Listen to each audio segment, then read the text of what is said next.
પંજાબના પઠાણકોટના એરવેઝ પર હુમલાના માસ્ટરમાઇન્ડ તેમજ જૈશ-એ મોહમ્મદના ચીફ મસૂદ અઝહર તેમજ તેના 10 સાગરીતોની પાકિસ્તાન પોલીસે અટકાયત કરી પૂછપરછ હાથ ધરી છે। આ સાથે જ પાકિસ્તાન પોલીસે મસૂદ અઝહરની ઓફિસને પણ સીલ કરી છે।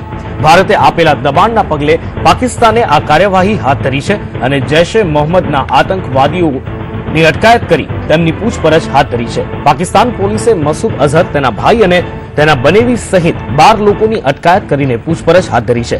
પઠાણકોટ હુમલો મસૂદ અઝહરની આગેવાનીમાં કરાયો હોવાના પગલે ભારતે પાકિસ્તાન પર દબાણ વધાર્યું હતું અને આતંકવાદીઓ સામે કડક કાર્યવાહી કરવા માટે જણાવ્યું હતું, જેના પગલે પાકિસ્તાનના વડાપ્રધાને આતંકી સંગઠન જૈશ-એ મોહમ્મદના ચીફ અને તેના સાગરીતો પર સકંજો કસ્યો અને મસૂદ અઝહરના સાથીઓની અટકાયત કરી પૂછપરછ હાથ ધરી।